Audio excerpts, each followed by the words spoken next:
Amen. Amen. Nous aurons 3 textes en cet après-midi à lire. Premièrement, nous sommes dans Matthieu chapitre 5, versets 1 à 2 et le verset 4e. Le deuxième texte, nous allons le prendre dans Romains chapitre 7, les versets 18 à 19 et les versets 21 à 24. Puis nous irons dans l'Ancien Testament, Ésaïe chapitre 57, le verset 15. Amen.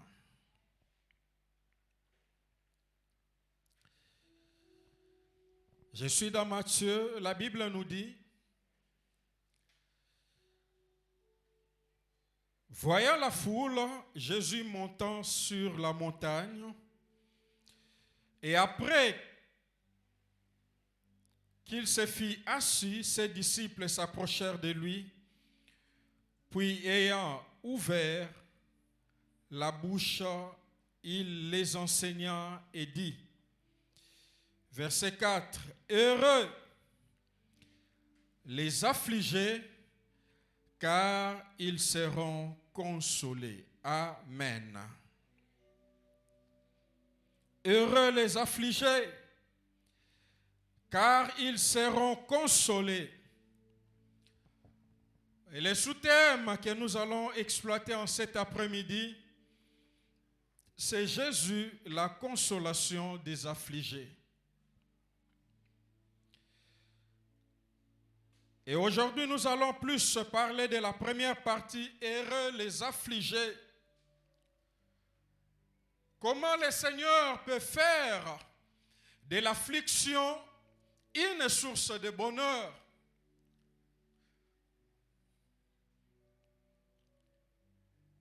Comment le Seigneur peut faire cela? Dans Romains chapitre 7, l'apôtre Paul nous dit ceci: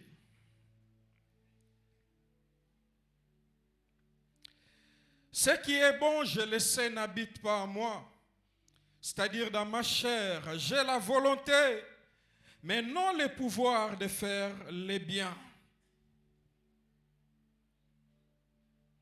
Car je ne fais pas les biens que je veux, et je fais le mal que je ne veux pas. Verset 21. Je trouve donc en moi cette loi: quand je veux faire les biens, le mal est attaché à moi.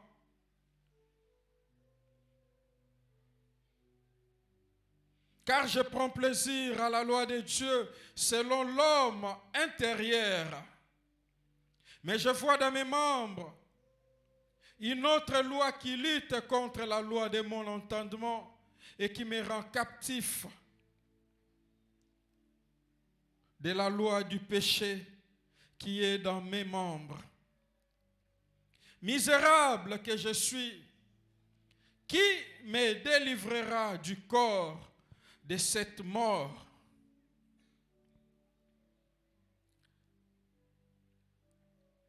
Ésaïe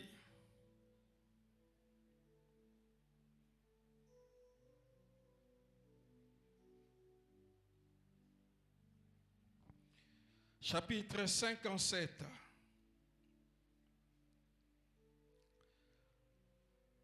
Le verset 15, car ainsi parle le Très-Haut, dont la demeure est éternelle et dont le nom est saint.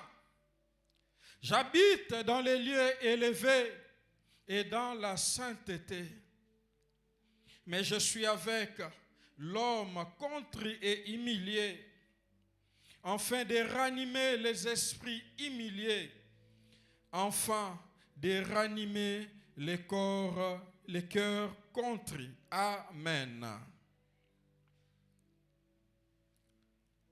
Notre texte de base, comme je disais, dans Matthieu chapitre 5, le verset 4, lorsque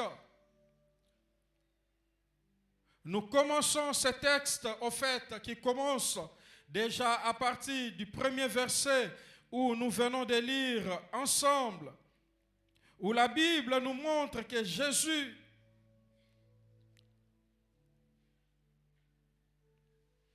il a vu la foule et il est monté sur la montagne. Et après s'être assis, la Bible nous dit que les disciples, ses disciples, s'approchèrent de lui. Et le Seigneur va ouvrir la bouche et il va commencer à les enseigner. Cette partie des enseignements, les théologiens appellent cela les sermons sur la montagne. En fait, les sermons sur la montagne commencent à partir du 5e chapitre de Matthieu, le verset 1er jusqu'au 7e chapitre de Matthieu, verset 29e. Et cela fait partie des enseignements de Jésus-Christ. Lorsqu'il a commencé son ministère, il est monté sur la montagne et il a commencé à enseigner les disciples. Et les théologiens disent que les sermons sur la montagne, ils appellent ça la constitution du royaume. En fait, c'est le socle des enseignements de Jésus-Christ. Tout le reste des enseignements de Jésus-Christ, lorsque vous revenez dans Matthieu 5 jusqu'au chapitre 7e, vous allez voir que, en fait, il puise tout là, parce que là, en fait, il avait placé les fondements.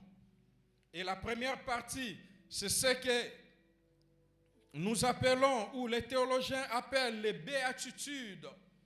Et l'une des béatitudes, c'est ce que nous venons de lire, les bonheurs pour les affligés. Pourquoi? Parce qu'il y a une consolation qui est attachée à cela.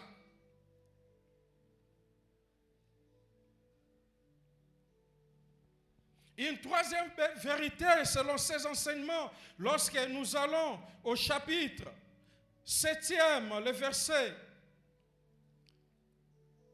28e, la Bible nous dit qu'après que Jésus ait achevé ses discours, qu'est-ce qui se passa? La foule fut frappée de sa doctrine. Donc les enseignements que le Seigneur a communiqués aux disciples sur la montagne avaient un impact inimaginable. Il a pris son temps. Il y a une autre vérité que nous ne retrouvons pas cela, mais dans les commentaires, on dit qu'il a parlé pratiquement pendant 7 heures d'affilée. Il était en train d'enseigner. Et je me suis posé la question, est-ce que nous avons un auditoire qui peut accepter de rester dans la présence de Dieu et d'être enseigné pendant 7 heures d'affilée? C'est difficile. Amen. Mais ceux-là étaient là, ils étaient en train d'écouter le Seigneur. Et c'était des enseignements qui avaient un impact inimaginable. Des enseignements qui ont conquis le cœur de ceux qui les écoutaient parce qu'ils étaient frappés de la doctrine de Jésus-Christ. Et le Seigneur est en train de vanter quelque chose qui tend aujourd'hui, bien-aimés, à disparaître.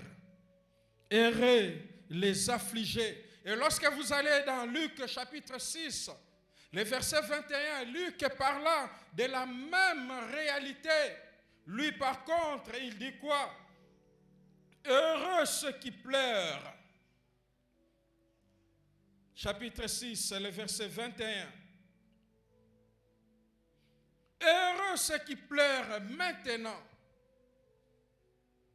Heureux vous qui pleurez maintenant.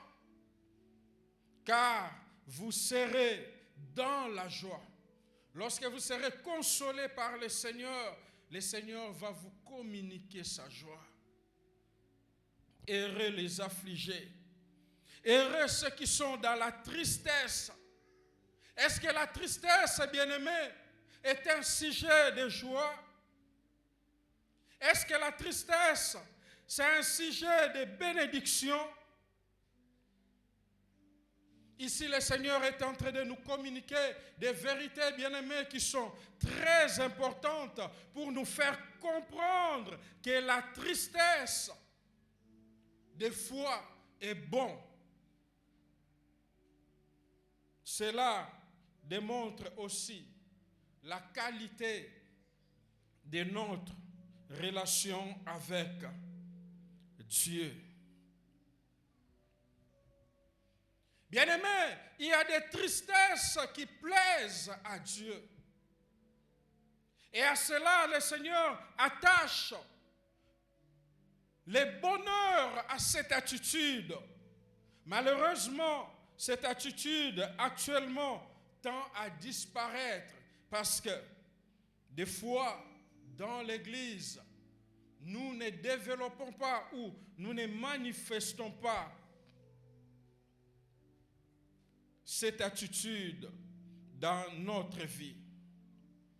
Et le Seigneur, des fois, il s'étonne de ce que les gens ne sont pas tristes. De ce qu'après avoir vécu une certaine vie, de ce que c'est après avoir posé certains actes, les gens ne sont pas tristes, c'est-à-dire ils continuent à évoluer tels qu'ils étaient, ils continuent à vivre. Et cela fait mal au Seigneur. Bien-aimés, nous devons savoir, il y a des tristesses qui attirent Dieu. Des fois, Dieu est attiré par la tristesse qui est développée dans notre cœur. Et c'est ce que le prophète Ésaïe est en train de nous faire comprendre. Il est le Dieu très haut. Il est le Dieu dont la demeure est éternelle. Il est le Dieu dont le nom est saint. Lui-même dit, j'habite dans les lieux très élevés. Nous avons un Dieu qui habite dans les lieux très élevés. Nous avons un Dieu qui habite dans la sainteté. Mais la deuxième partie de ce verset, regarde ce que le prophète nous fait comprendre de la part de Dieu. Le Dieu qui est très élevé, le Dieu qui est saint, le Dieu qui a sa demeure éternelle, il dit, mais je suis avec l'homme contrit. Je suis avec un homme humilié. C'est-à-dire, à un certain moment, Dieu peut laisser son trône pour descendre vers l'homme qui est contrit, vers l'homme qui est affligé. Affligé peut-être par ce qui se passe dans sa vie, affligé peut-être par des attitudes et des actes qu'il a posés. Dieu est capable de laisser sa demeure très haut et de descendre afin de compatir avec l'homme affligé, avec l'homme qui est contrit. Il est ce Dieu-là. C'est pourquoi j'ai dit tantôt, il y a des tristesses qui attirent Dieu.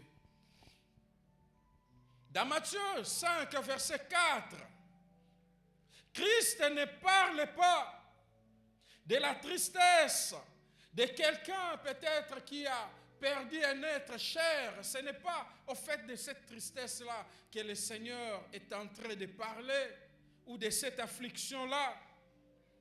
De quelqu'un qui a perdu peut-être un être cher, ou de quelqu'un qui a qui est en train de vivre dans une forme de désastre, ou qui a perdu peut-être tout ce qu'il avait comme bien, par une forme peut-être de catastrophe. Non, ce n'est pas de cette tristesse que le Seigneur est en train de nous parler ici.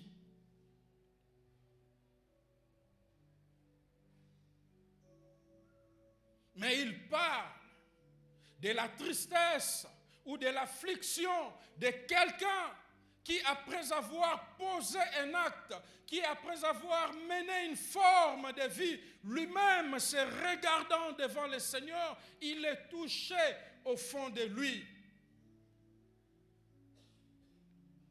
Et il peut revenir au Seigneur pour chercher encore la grâce du Seigneur. Amen. La tristesse qui est en moi-même, qui est du fond de moi. Vous savez, lorsque nous parlons de moi, au fait, généralement, les psychologues font mention de 3 types de moi. Il y a les moi publics, les moi que tout le monde peut observer et dire, et qui, des fois, généralement, est émaillé de bien des choses, de ce moi qui est externe, qui, lorsque tu regardes ton frère, tu dis non, ça c'est un bon frère, c'est quelqu'un d'appréciable. Et c'est à cause des fois de ce moi public, lorsqu'il y a des cas de décès, on fait des éloges, on dit des choses. Ça, c'est les moi publics. Tout le monde peut voir. Il ne connaît pas la profondeur de quelqu'un, mais il peut apprécier de l'extérieur. Mais il y a une autre forme de moi. En fait, c'est le moi privé. C'est le moi, en fait, que généralement mes proches connaissent. C'est-à-dire, au-delà du moi public, il y a un moi privé que simplement ceux qui vivent des fois ensemble avec moi peuvent connaître. C'est-à-dire, lorsque les autres, parlant du moi public, peuvent dire cet homme est honnête, mais ceux qui connaissent mon moi privé peuvent dire non, c'est un escroc. C'est une forme de moi qui est connue simplement par un entourage proche. Par un entourage proche.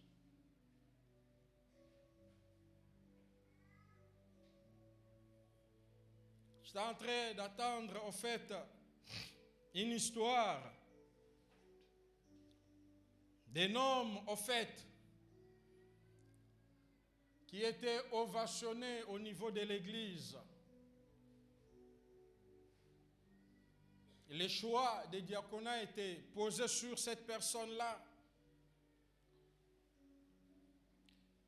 Et lorsque même le pasteur était en train de parler sur la personne, vous pouvez dire cet homme, c'est l'expression même du sérieux, de l'honnêteté. Il parlait.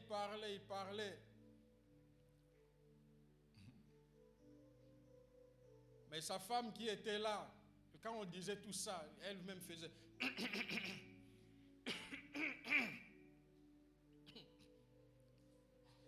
C'est la personne qui connaissait les moi privés.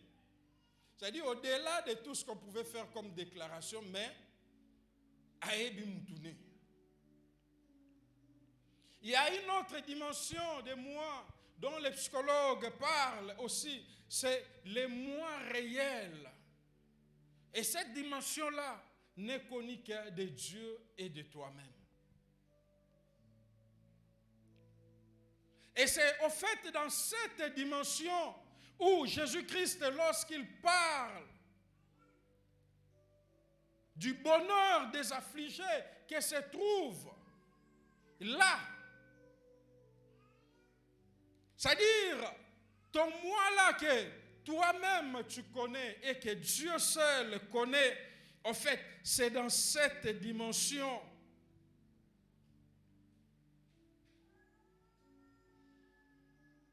que Dieu désire l'expression de l'affliction, l'expression de la tristesse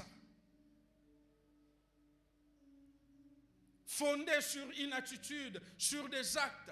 Aujourd'hui, même dans l'église, on remarque quelqu'un peut être en train de poser des actes qui ne sont pas conformes à l'égard de ses bien-aimés frères et sœurs, mais lui-même n'a aucun regret. Jésus, dans cet extrait de la parole, veut nous faire comprendre les regrets, le bonheur qui est attaché à une dimension du regret que nous devons manifester au fond de nous-mêmes pour en réalité vivre la consolation de Dieu. Aujourd'hui même dans l'église, il n'y a aucune tristesse après avoir posé un acte. Il n'y a aucun regret après avoir posé un acte. C'est-à-dire, notre Dieu est devenu comme un ami avec qui tout, on peut blaguer et faire tout. Comment devons-nous ou allons-nous vivre la consolation de Dieu? Et Jésus-Christ nous fait voir cette catégorie de personnes. Les affligés, les gens qui sont touchés des fois par des choses dont eux-mêmes connaissent avec l'interface directe qui est leur Dieu, peut dire, se frapper la poitrine et dire, Seigneur, je ne suis pas digne. Et c'est une attitude lorsque vous lisez les psaumes ou lorsque vous lisez la vie de cet homme, David, qui démarquait en réalité plusieurs personnes, des fois, ils se posent la question, David, comment Dieu pouvait déclarer une telle personne comme étant l'homme selon son cœur? L'homme selon son cœur. Parce qu'en David s'est manifesté ce que Jésus-Christ est en train de dire ici. Et c'est pourquoi il pouvait vivre la consolation et la grâce de Dieu d'une manière permanente dans sa vie. David était cet homme qui, lorsqu'une reproche était faite sur sa personne, il était contrit dans son cœur. Il ne se justifiait pas. Non, frère, c'est parce qu'il avait fait ça. Non, ce n'était pas ça, son attitude. Mais lui-même était triste de ce qui s'était passé. Et il pouvait s'approcher de ce Dieu-là pour trouver la réparation de son cœur. C'est pourquoi il pouvait dire, où fuirai-je loin de toi? Où me cacherai-je loin de toi? Chaque fois, il pouvait demander, Seigneur, crée en moi un cœur pur. Il pouvait, lorsqu'il y a un problème, se sentir touché, s'humilier devant Dieu, parce qu'il sait que le Dieu qui est très haut, le Dieu qui a sa demeure dans les lieux très élevés, mais ce Dieu-là peut laisser son trône pour s'approcher d'un homme contrit et humilié. Il peut s'approcher de cette catégorie de personnes. Il peut leur manifester sa consolation, son amour et sa grâce. Il est venu pour ces gens-là. Lorsque nous parlons de Jésus-Christ comme la consolation de Dieu pour l'humanité, il est venu pour cette catégorie de personnes qui peut, au regard de leur vie, se taper la poitrine et dire, Seigneur, je ne suis pas digne. Seigneur, j'ai besoin de ton secours. Seigneur, je m'humilie. Seigneur, je reconnais un homme contrit, un homme humilié, bien-aimé. Un homme affligé, c'est quelqu'un qui connaît ses perditions, ses erreurs devant Dieu. Et à ce genre de personnes, bien-aimées, la consolation de Dieu est attachée. Amen. Amen. Aujourd'hui, dans l'église, bien-aimés, on est rempli de justifications. Qui peut se justifier devant Dieu? Et c'est pourquoi on ne touche pas au cœur de Dieu, on ne touche pas au salut de Dieu. Les biens de Dieu n'ont pas lieu dans notre vie. Pourquoi? Parce que nous voulons nous justifier à tout bout de champ. Nous ne voulons pas d'abord nous humilier, ressentir cette affliction d'avoir offensé Dieu pour qu'enfin nous puissions vivre la consolation de Dieu. Souvent, la consolation de Dieu est loin de nous à cause de nos attitudes. Parce que nous ne sommes pas ce genre de personnes affligées, tristes, qui sont dans les pleurs. Tu peux demander à ton frère, à ta soeur qui est à côté de toi, la dernière fois que tu as pleuré sur ton moi-là devant le Seigneur, c'était quand? Vous allez voir, ça ne remonte pas, ni d'aujourd'hui, ni d'hier, mais des années. Lorsque vous étiez nouvellement convertis, cela s'est passé dans votre cœur. Cette tristesse-là, quand vous allez en l'encontre, et vous vous souvenez comment Dieu opérait, comment Dieu venait s'approcher de vous. Même vous ne voyez pas quelqu'un tout autour de nous, mais vous sentez une présence qui monte de votre cœur et vous sentez un soulagement. Vous vous souvenez de ce temps-là? Amen. Lorsque cette tristesse-là, cette affliction, cette contrition s'est manifestée dans votre vie, regardez encore ce temps-là.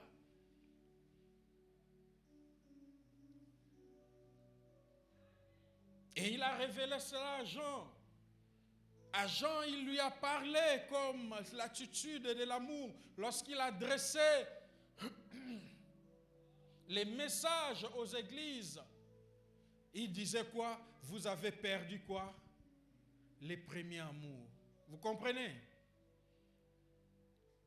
Ces premiers amours-là qui faisaient que non, lorsque tu fais un mauvais pas, tu ne te sens pas à l'aise. En fait, c'est cette affliction-là dont Jésus-Christ est en train de parler ici. C'est de cette tristesse-là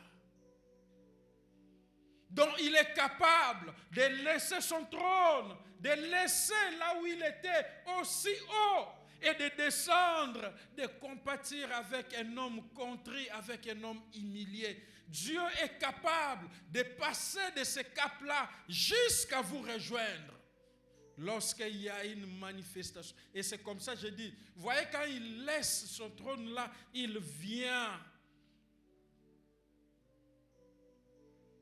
Vous ne voyez pas quelqu'un de visible, mais vous-même, dans votre tristesse là, dans vos pleurs, vous sentez comme quelqu'un qui essuie vos larmes, qui remplit votre cœur d'un bonheur que vous ne pouvez pas matérialiser. Vous voyez encore quand ces choses-là s'est passé dans votre vie. Et aujourd'hui, vous êtes là, vous ne vivez pas. C'est-à-dire, c'est comme si le Seigneur est devenu loin. Est-ce que le Seigneur est loin? Non, c'est parce que nous avons perdu ces choses-là qui fait que Dieu peut laisser son trône et venir compatir avec un cœur contrit, avec un cœur humilié, avec un cœur triste d'avoir offensé Dieu, avec un cœur qui pleure. Il n'y a personne qui vous a touché, mais vous-même, quand vous miroitez ce moi-là que lui-même vous pouvez voir et vous-même vous connaissez, les larmes coulent.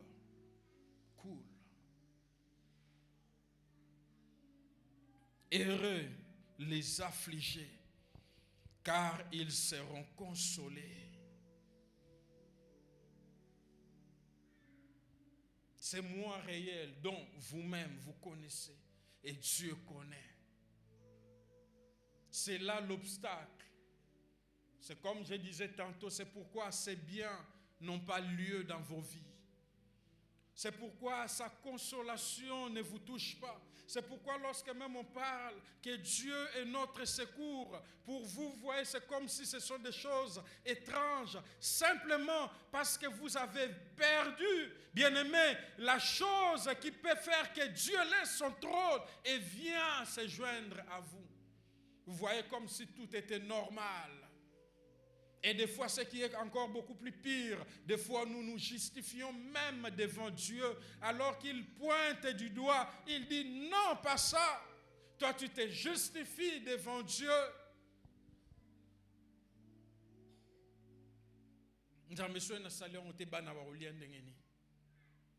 Alors que c'est une attitude où le Seigneur, lorsqu'il te reproche, il veut que tu sois triste de la situation et que tu puisses revenir à lui.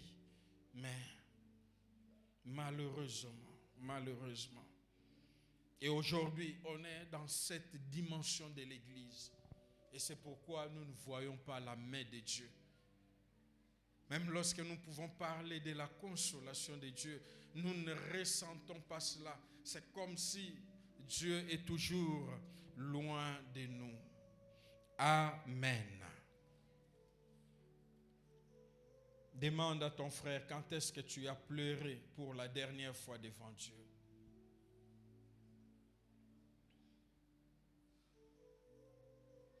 Quand est-ce que tu l'as fait?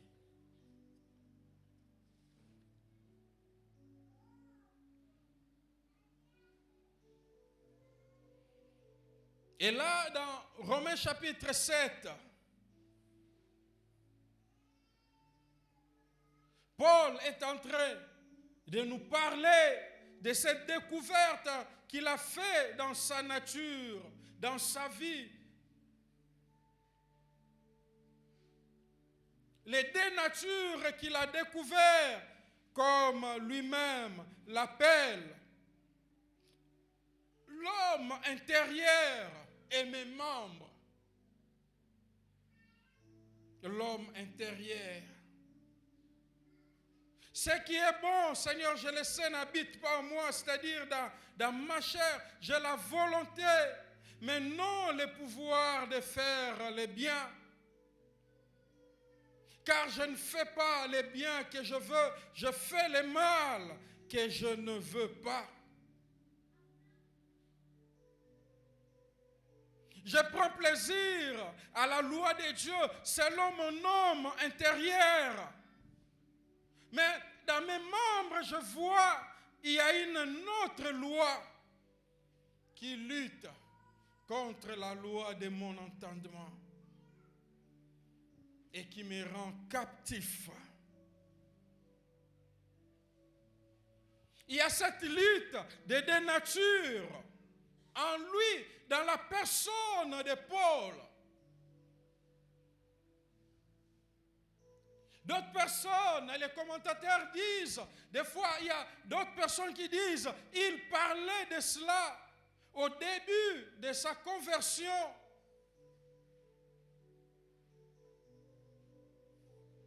Mais il y a d'autres théologiens qui sont en train de dire, non, ce n'était pas au début de sa conversion, parce que la lettre de Paul aux Romains, bien-aimés, oui, c'est placé parmi les premiers épîtres dans la classification, mais c'est parmi ces dernières lettres qu'il avait écrites alors. C'est parmi, justement, on l'a placé cela, c'est à cause de son poids doctrinal, mais ce n'était pas le premier livre que Paul avait écrit. Et c'est comme ça, il y a d'autres théologiens qui disent, donc Paul est en train de faire ce constat une vingtaine d'années après sa conversion, vers pratiquement le soir de sa vie. Paul, comment expliquer cela? Un homme avec un ministère fructueux, comment tu peux au soir de ta vie réaliser qu'il y a de telles choses qui se passent en toi. Bien-aimés, aujourd'hui, dans nos vies, même dans l'église, il y a une qualité, bien-aimés, qui manque actuellement à l'église. La sincérité face à soi-même. Des fois, de la même manière qu'on trompe les gens quand ils nous voient dans notre moi public, de cette même manière, on veut se tromper dans son moi réel. Or, c'est là, cette dimension que toi-même tu connais et que Dieu seul connaît.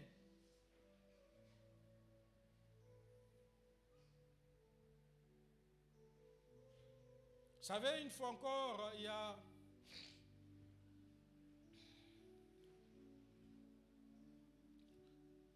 c'est une des premières retraites de la jeunesse que nous avons eu, je crois que c'était au début des années 90, entre 90 ou 92, je n'ai pas la date, c'était 90 je crois, ou les années 91 ou 92. En fait, c'était une retraite jumelage entre la jeunesse de l'Arche de l'Alliance, parce que à ce temps-là, la seule extension de la borne, c'était l'Arche. Et la jeunesse de la borne, nous étions allés de l'autre côté. Et il y avait deux grandes cellules de la borne, une cellule qui était ici à Barumbu Beaumarchais, qu'on appelait la cellule Maranatha, qui était dirigée par l'actuel pasteur de la borne, le pasteur Bondo. Et il y avait la cellule de la Gombe, au fait, qui a donné naissance à la parole du salut, qu'on appelait AEG, l'action évangélique de la Gombe. Et il y avait ces deux cellules-là, donc les grandes cellules, parce que des fois aussi on a eu des jumelages avec la cellule de Maranatha qui était à Beaumarchais. Et dans cette retraite, nous étions là. Il y a eu des moments de témoignage. Il y a eu un frère qui a fait un témoignage terrible, un témoignage qui a fait pleurer les gens. Vous savez, dans la retraite, c'est comme on fait toujours. Il y a des moments de prédication comme ça. Après, il y a des moments des ateliers. Après, vous revenez ensemble. C'était une retraite de 2-3 jours, je ne me souviens même pas. Mais maintenant, dans son témoignage, il y avait des choses qui étaient vraies, mais il y avait des choses qui n'étaient pas vraies. Simplement, c'était pour maquiller les témoignages et donner la bonne impression. Mais bien aimé, ça fait pleurer les gens. Maintenant, il y a eu Cap, les ateliers, et après on est revenu. Il est allé chez le pasteur Veil, qui était à l'époque responsable de la jeunesse. Il lui a parlé.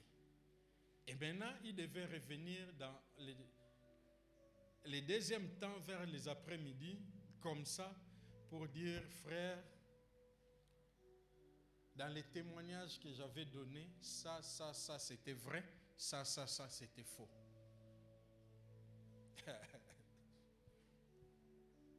Une qualité qui actuellement disparaît de l'Église. Des fois, on n'est pas sincère avec soi-même. On dit des choses. Et c'est ce qui se passe. Ce qui est bizarre actuellement, c'est ce qui gangrène surtout les prédicateurs de la parole de Dieu, parce qu'ils ont, ça dit, c'est comme si des gens qui veulent aider Dieu en disant des choses qui ne sont pas vraies, qui ne sont pas correctes. Simplement parce que aligné et joie, impression pour ceux qui l'entendent. On n'est pas sincère avec soi-même. Paul était conscient de cette lutte qui se passait en lui. Il reconnaissait ses deux natures, comme lui-même l'appelle, selon mon homme intérieur et selon mes membres. Il y a une forme de contradiction. Bien-aimé, lorsqu'on n'est pas sincère dans son moi réel, cette dimension de son moi que Dieu connaît et soi-même on connaît, on ne peut pas vivre la consolation de Dieu. Amen. Parce que pourquoi? On ne peut pas détacher Dieu de son trône pour venir compatir avec vous. Il le fait seulement avec ceux qui ont le cœur contrit, avec les hommes contrits, avec les hommes humiliés, avec ceux qui pleurent, avec ceux qui sont affligés. Affligés non pas parce qu'ils ont perdu les biens de ce monde, mais c'est parce qu'ils ont eu un manquement dans leur vie. À un certain moment de leur marche, il y a eu un manquement qui s'est manifesté et ils sont touchés de cela et ils peuvent s'approcher de ce Dieu pour dire: Seigneur, non, je ne suis pas digne, j'ai besoin de ton secours.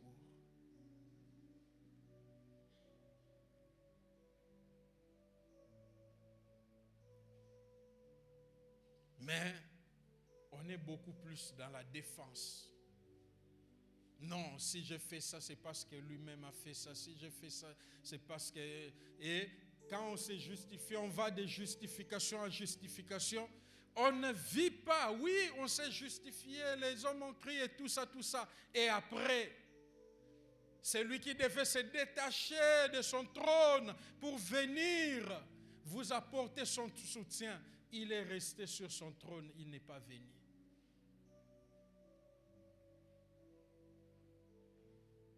Des attitudes qui se sont manifestées dans la vie des Zachée, bien-aimés, aujourd'hui, il n'y en a plus. Il n'y a pas cette contrition de cœur, il n'y a pas cette affliction de cœur. Lorsque Jésus entra dans sa maison, il n'est pas allé par 4 chemins. Il a confessé. Et il a dit: Seigneur, là où il y avait des manquements, des gens que j'avais arraché les biens, je vais restituer selon la loi. C'est-à-dire, le faire 4 fois, il a pris cet engagement. Cette affliction qui se manifesta dans cette femme dont Jésus-Christ a dit: partout où l'évangile sera prêché, on fera mention de toi. Aujourd'hui, il n'y en a plus. Il n'y en a plus. Oui, tous ceux qui étaient là pouvaient pointer à cette femme du doigt. Et lorsqu'ils parlaient entre eux, l'autre pouvait dire à son ami: si le Seigneur savait de quelle espèce est cette femme-là, il n'allait pas permettre qu'il touche à ses pieds. Mais elle était contrite dans son cœur, affligée par sa vie. Et il ne pouvait trouver du secours et de la consolation qu'auprès de cet homme que Dieu a envoyé comme la consolation de l'humanité. Elle n'a pas vu la valeur que pouvait avoir son parfum. Elle pouvait la briser.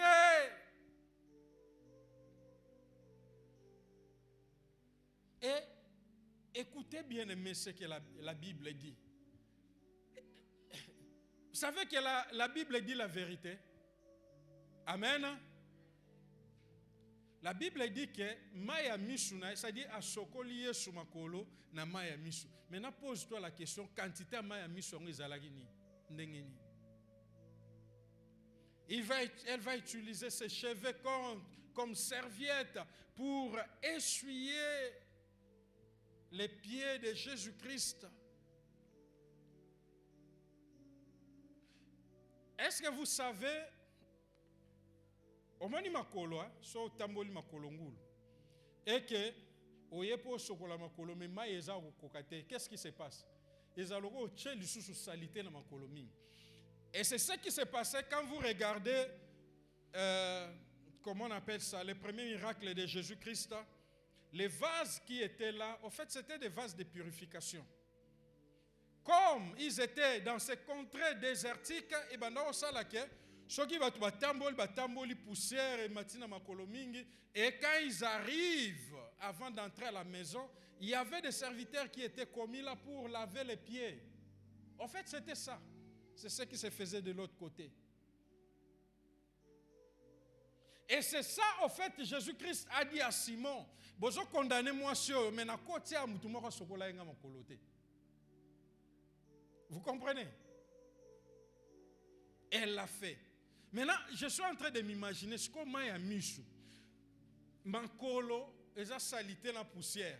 C'est-à-dire ce qu'ils ont kokate au sanini, ils ont commis le salité ma casse. Mais la Bible dit, elle a lavé les pieds de Jésus-Christ avec ses larmes. Imaginez quelle quantité d'armes, de larmes. Quelle est la dernière fois que vous avez pleuré sur votre moi réel, sur vos attitudes, par rapport à votre Dieu, par rapport à vos frères et sœurs, par rapport à l'église de Dieu, par rapport peut-être à votre famille? Quelle est la dernière fois devant Dieu vous avez pleuré par rapport à toutes ces attitudes, à vos actions, à votre méchanceté face aux autres?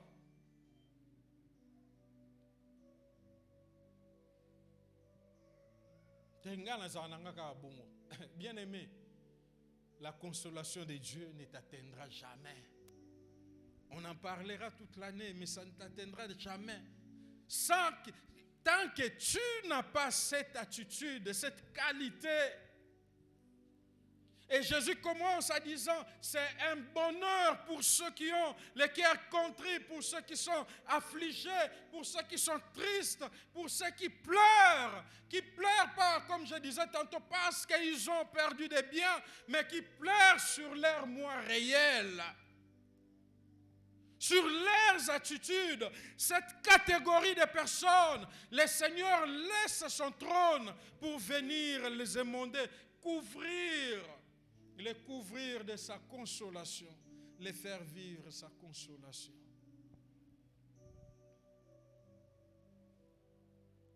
Des personnes qui sont sincères de ce qu'ils sont réellement lorsqu'ils se tiennent devant Dieu comme Paul.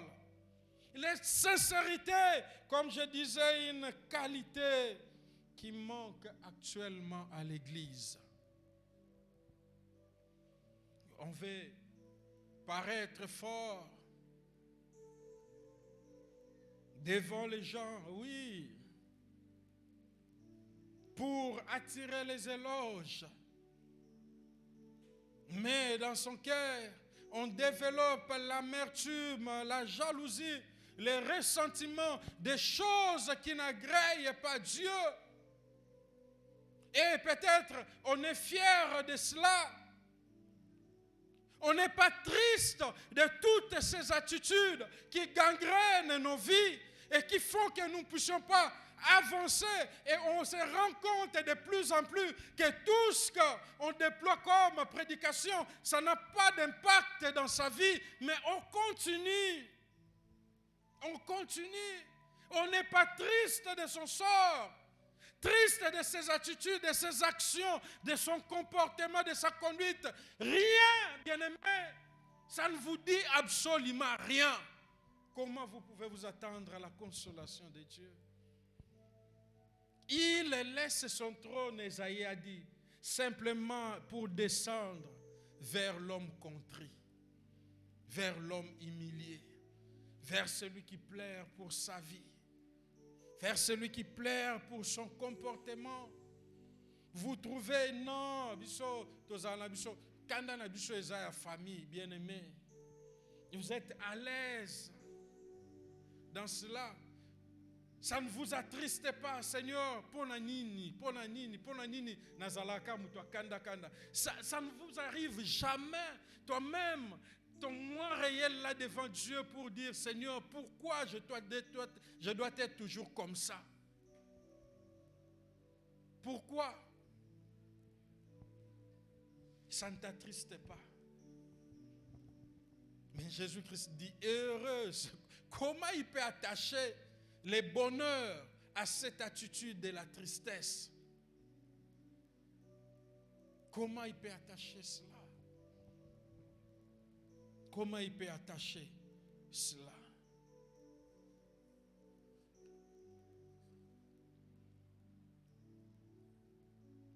Comment il peut attacher cela?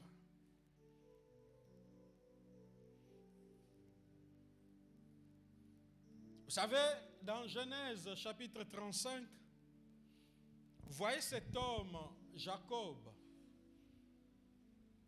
alors qu'on est venu par ses enfants, lui raconter, lui parler de la fausse mort de son fils Joseph. Vous avez vu la tristesse qu'il avait. Et c'est bizarre, encore là, on associe cette attitude-là à l'attitude de la consolation. La Bible dit, il refusa d'être consolé. Il était tellement triste. Il alla à l'opposé de la consolation.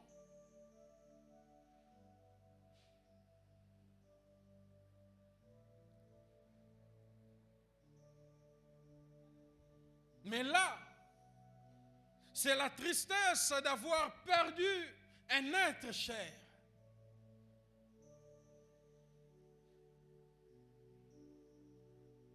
Mais lorsque nous avons la tristesse d'avoir offensé Dieu, d'avoir manqué dans notre comportement, dans notre vie chrétienne, à quelque chose que nous avons reçu de la part de Dieu,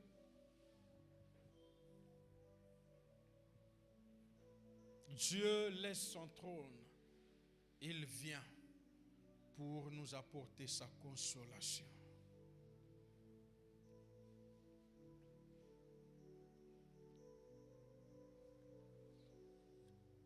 Dieu s'étonne des fois.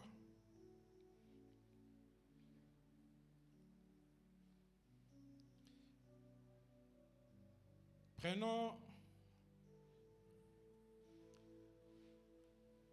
un verset dans Jacques chapitre 4.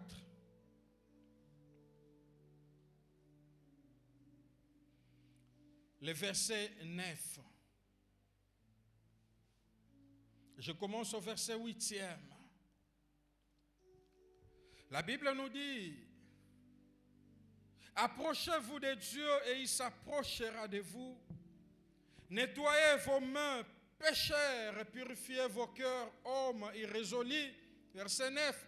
Sentez votre misère. Combien aujourd'hui dans l'église qui sentent leur misère? Soyez dans les deuils et dans les larmes.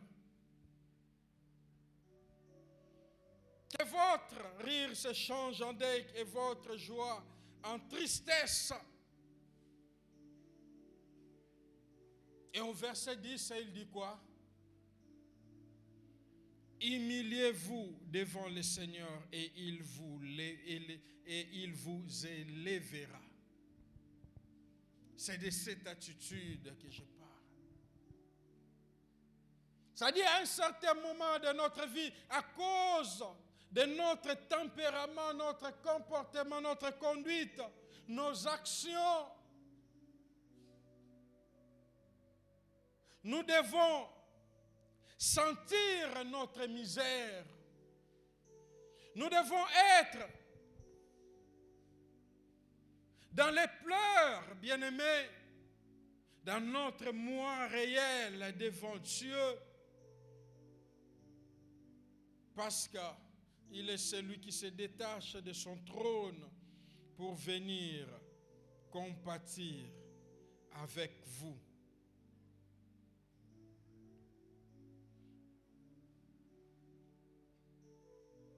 Compatir avec vous et vous apporter sa consolation. Sa consolation. Bien-aimés, quelle est la dernière fois que vous avez senti votre misère par rapport à votre moi réel là? Quelle est la dernière fois que vous avez été affligé? Le Seigneur attache à l'affliction la consolation. Heureux les affligés, heureux ceux qui pleurent, heureux ceux qui sont dans la tristesse. Non pas la tristesse d'avoir perdu les choses de ce monde ou un être cher, mais la tristesse dans leurs attitudes, leurs comportements qui offensent Dieu. Heureux ces gens-là, car ils seront consolés.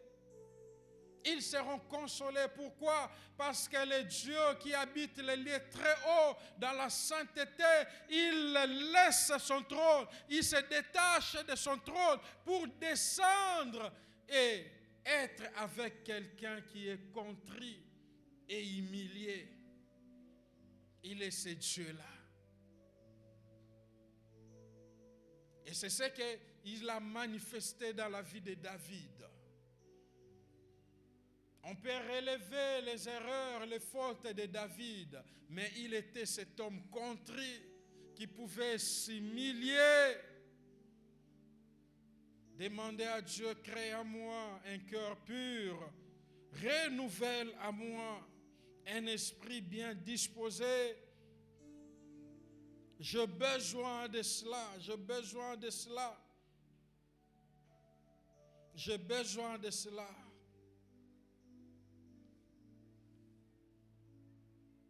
Quelle est la dernière fois, bien-aimé, tu as dit, Seigneur, sonde mon cœur. Seigneur, connais mes pensées. Quelle est la dernière fois que tu as fait cette prière?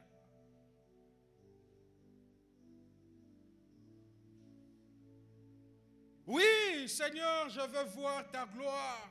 Seigneur, la puissance, c'est tout ce que nous aimons comme prière. Comment la gloire, la puissance de Dieu peut descendre dans ce cœur qui a des écueils, qui n'est pas attristé par ses attitudes? Comment cela peut se faire? Comment cela peut se faire? Où fuirai-je loin de toi? Où me cacherai-je loin de ta face?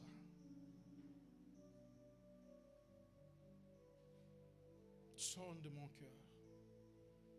Seigneur, connais mes pensées. Et regarde si je ne suis pas sur la voie de la justice. Remets mes pas. C'est-à-dire, c'est quelqu'un qui pouvait aller devant Dieu avec ce genre d'attitude de prière. Et à ces gens qui sont contrits, humbles, affligés, pleurant sur leurs attitudes, comportements, sur ce qui ne va pas en eux, c'est à ceux-là, bien-aimés, que la consolation de Dieu, la consolation de Dieu est attachée. À ceux qui sont sincères de leur état spirituel. Comme Paul, il a connu ces deux natures. Il n'est pas resté là. Écoute, bien-aimé, ce qu'il a fait, il a poussé un cri de détresse.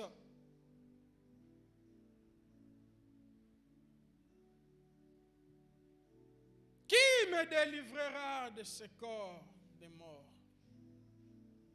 Non pas seulement, il est resté dans ce cri de détresse, bien-aimé, plus loin encore, il a poussé le cri de la victoire. Grâce soit rendue à Dieu. par Jésus-Christ, notre Seigneur. Amen. Lui, la consolation de Dieu pour l'humanité. Grâce soit rendue à celui qui me donne le dessus sur des choses qui m'avaient vaincu hier. Gloire soit rendue à celui qui peut me faire progresser, qui peut me donner l'avantage là où les autres ont échoué, qui peut me faire avancer encore. Grâce soit rendue à Dieu par cet homme, Jésus-Christ. La vraie délivrance est la délivrance de Dieu. Amen. Et cette vraie délivrance-là, qui s'accompagne de la consolation de Dieu, s'opère dans notre vie lorsque seulement nous manifestons cette attitude dans notre vie. Nous manifestons cette attitude dans notre vie. Il faut à un certain moment dire, Seigneur, ce n'est pas normal.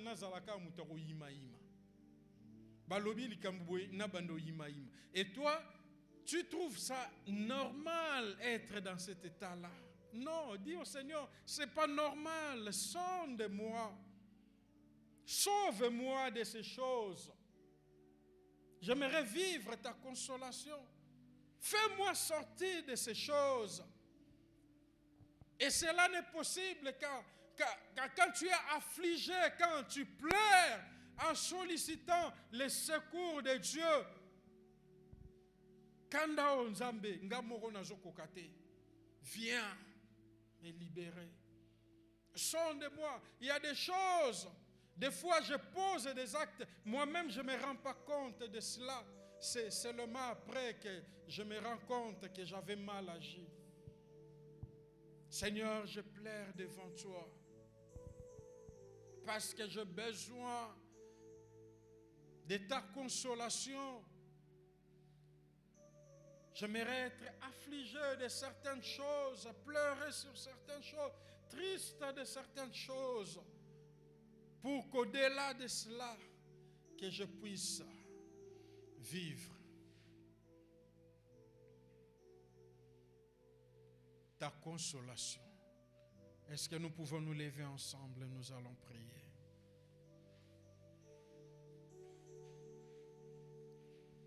Et en ce soir, bien-aimés,